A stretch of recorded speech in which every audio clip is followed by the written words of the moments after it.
Cama-i Dance Festival, you can feel the heartbeat of a culture. The dancers in their kuspuks seem to transcend time and space. Once you put it on, you'll feel more complete. All those negative feelings will just go away, and you'll receive a lot more positive things coming towards you. Almost every kuspuk you see here is handmade, and each has a story. And you can hear a few of them at Nikki Corbett's workshop. So as close as you can, Richard. Damashkuita all the way around. Nikki is passionate about kuspuks, Daring ka. but even more so when it comes to teaching others how to make them.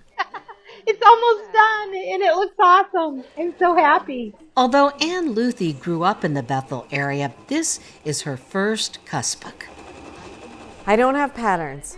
I didn't grow up using patterns. But Nikki did watch her elders to learn a system of sewing that remains in her head, hands, and heart. When I'm able to teach classes and share and using my grandmother's patterns, it just makes me feel like I'm being connected with my grandmothers, and I'm able to share like what has been passed down for generations. In fact, Nikki is wearing a kuspuk made by one of her 3 grandmothers, a reminder of how the kuspuk is a way to stitch the past and the present together. Don't do it yet.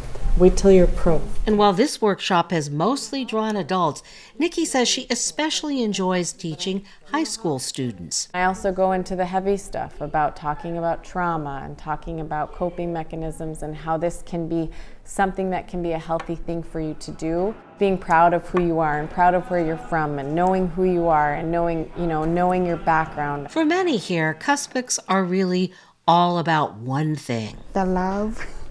The love of giving and receiving something made with love. My grandma, she made me a kuspuk, and I loved it so much.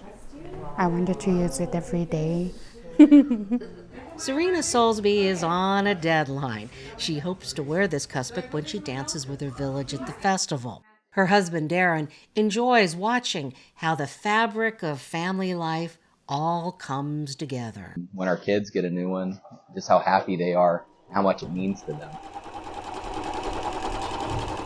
Never to look at your needle, to look at the edge. As she sews alongside her daughter Melody, Kathy Hoffman reflects back to a time when schools and churches repressed Yupik culture. When we were growing up, we were banned, our parents were banned to speak their own language, and the dances were not allowed, but they came back.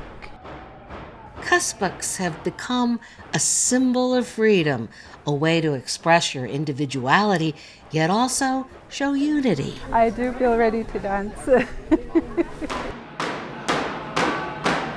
Dancing, drumming, and kuspuks, waves of sound and color that flow into an ocean of joy. From the Cama-i Dance Festival, I'm Rhonda McBride.